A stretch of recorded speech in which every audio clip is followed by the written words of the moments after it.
Hey guys, we got something a little different. This is a video on ethics in journalism. It's called Ethics 101. This is a professional journalist explaining to us why frauditors are not really journalists. Just listen to what this guy has to say.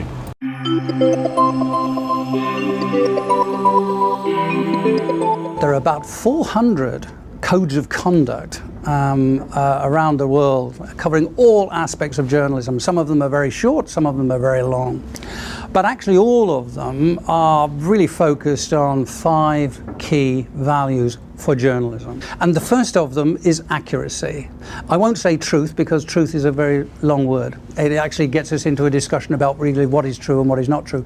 But accuracy is very important. So therefore the first principle is no deceptive handling of the facts.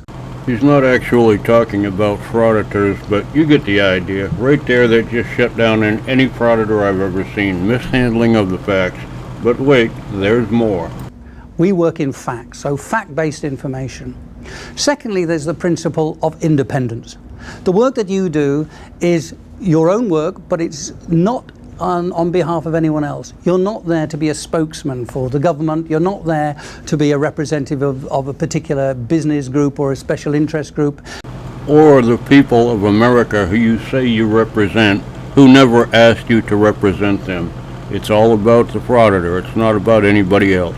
You have transparency in what you do, so that when you are speaking and dealing with your audience and producing material, you're acting independently as an independent professional.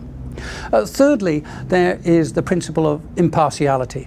That is to say, you recognize that there's more than one side of a story. And very often there's more than 2 sides of a story. And as a journalist, you're responsible for looking and thinking about what are the other sides of this story.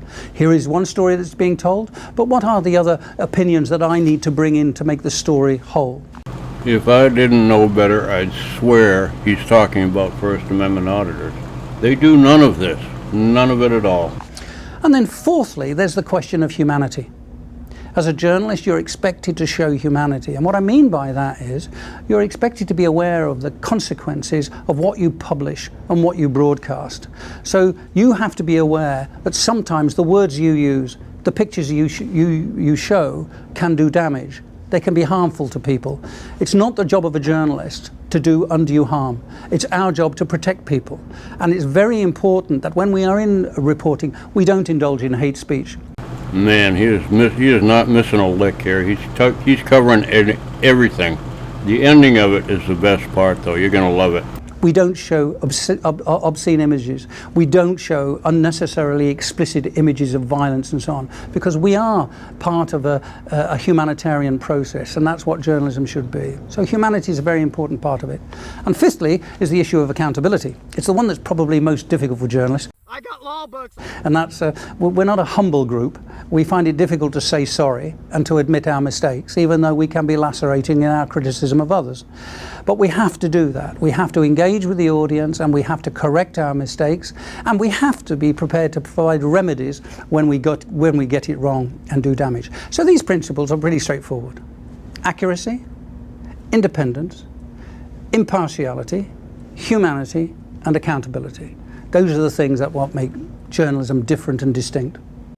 I saw Frauditor Follies play this clip last night. I'll put a link to his channel down in the description.